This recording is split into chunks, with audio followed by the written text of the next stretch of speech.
This is about the American people's right to vote. It is about their access to the right to vote in a meaningful way. Are you serious? The election procedures of the United States would be federalized, ballot harvesting legalized, and public funding of elections made law. You're a damned liar.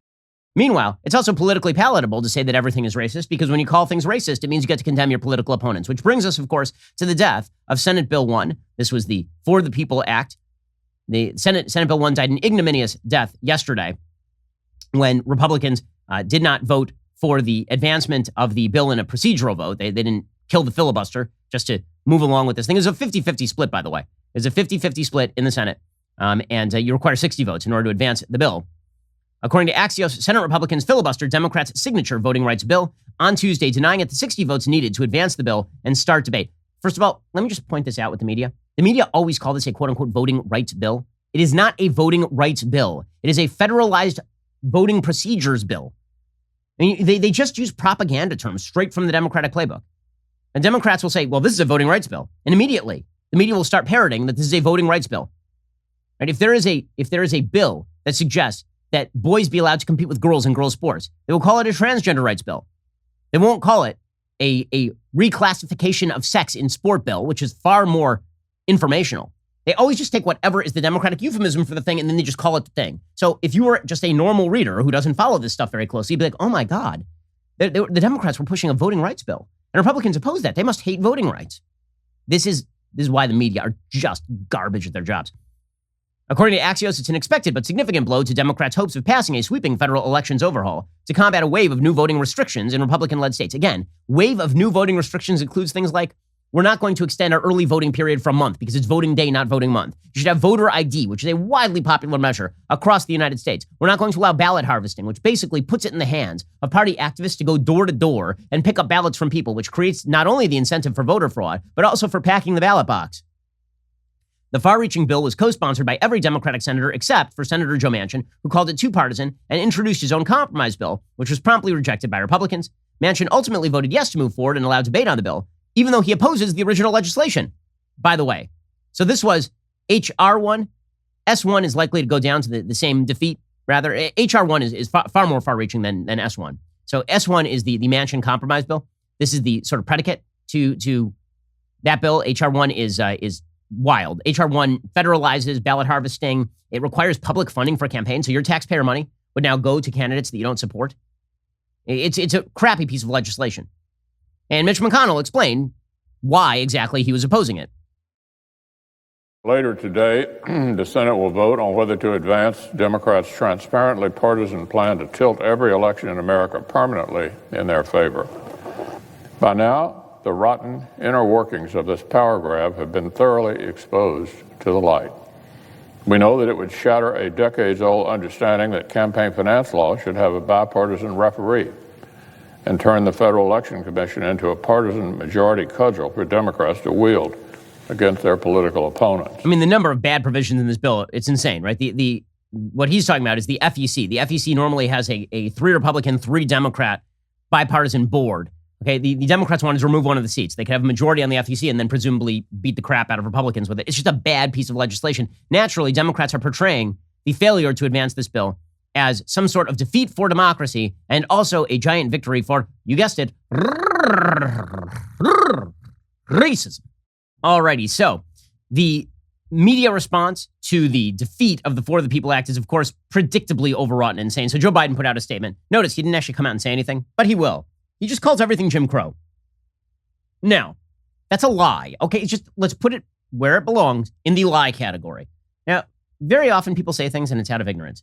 Joe Biden is not ignorant that defeating the For the People Act is not Jim Crow. Everyone knows it's not Jim Crow, because you know what Jim Crow was? An actual specific regimen of law by which black people were discriminated against in law in the South by the state.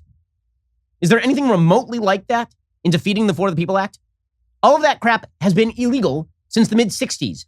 It is now, and I checked my calendar today just to make sure, 2021. We are 3 generations removed from a time when it was legal in the United States to discriminate in law.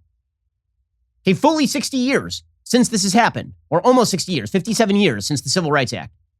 And the notion here is that this is a restoration of what was going on in 1962 in Alabama to defeat the For the People. This isn't even we are repealing a bunch of laws that protect black people. We are failing to pass a law that completely transforms the nature of how voting is done in the United States and sucks it up to the federal level. So Joe Biden put out this statement. He said, in supporting the For the People Act and defending the rights of voters, Democrats stood united for democracy. They stood against the ongoing assault of voter suppression that represents a Jim Crow era in the 21st century. Okay, let me put it this way for you in the media. When you say that Donald Trump lied when he said that the election was stolen, fine. When you say that voter suppression is an ongoing threat in the United States, you are lying. It is untrue. There is no evidence of widespread voter suppression in the United States, period, end of story. You cannot demonstrate any evidence of systematic voter suppression in the United States at all. The notion that showing a voter ID is voter suppression is nonsense. The notion that if you get rid of drop boxes that have never existed in American elections before, up until an actual active pandemic, and that you get rid of those drop boxes because you don't have a way of supervising them properly, that this is Jim Crow voter suppression, you're a damned liar. Okay, but they just keep trotting this crap out. It's not true. If you are the pervasive myth that voter suppression is an ongoing threat in the United States is significantly more held by Americans because of the media than the notion that Donald Trump legitimately won the election. But I see that you only care about one untruth about the election. The other untruth, you just keep promulgating over and over because it pushes your political regime. Says Joe Biden, unfortunately, a Democratic stand to protect our democracy met a solid Republican wall of opposition. Senate Republicans even opposed a debate, even considering legislation to protect the right to vote and our democracy. Well, no, they said that they were going to filibuster the bill, which is something that you guys do regularly. I'm old enough to remember last year when you filibustered Tim Scott's police reform bill. It was the suppression of a bill to end voter suppression, another attack on voting rights that is sadly not unprecedented. The creed, "We shall overcome," is a longtime mainstay of the civil rights movement, says Joe Biden. Joe Biden singing from the hymnal of "We shall overcome" is like a little nauseating. And I love that Kamala Harris goes right along with it. 5 seconds ago, she was calling him a vicious racist who was trying to keep her out of school, little girls like her, out of desegregated schools. By coming together, says Joe Biden, Democrats took the next step forward in this continuous struggle and a step forward to honor all those who came before us, people of all races and ages who sacrificed and died to protect the sacred right. Okay, so just to be straight about this, no one sacrificed and died so that the election procedures of the United States would be federalized, ballot harvesting legalized, and public funding of elections made law. No one in America has sacrificed and died for that particular procedure. No one.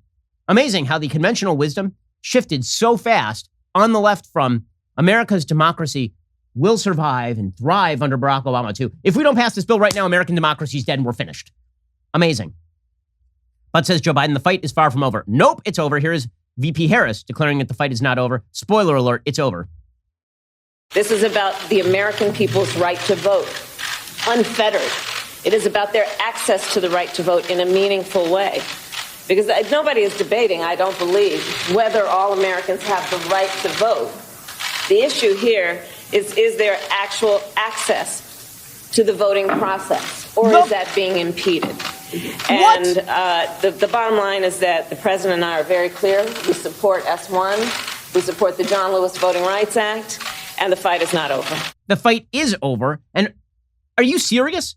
The ticket that she is on won 80 million votes in the last election cycle. 80 million votes. And she's talking about voter suppression? You want to talk about election lies that undermine election credibility and confidence? This would be it. Because guess what? Next time Democrats lose a presidential election, you know what they're going to claim? Voter suppression. They were planning to do it if Trump had won last time. Make no mistake. Democrats were openly preparing the narrative that if Trump won last time, it was because of voter suppression. Remember the whole crap about how Louis DeJoy over at the post office was secretly removing and burning post boxes? Remember this? They were pushing this crap months in advance of the election. Then it turned out, as the polls shifted heavily in Biden's favor, it went to, well, probably the big threat is that Joe Biden that Donald Trump won't accept the outcome of the election. This is going to be the cleanest election ever run. It's amazing how fast they shifted from this election is probably going to be dirty to this election is the cleanest election ever run, completely dependent on the polls. So the whole goal here, of course, is to not push forward good legislation. The point is to polarize the American electorate along the lines of race. Did you know that every single like creates one additional leftist tier? That is just science.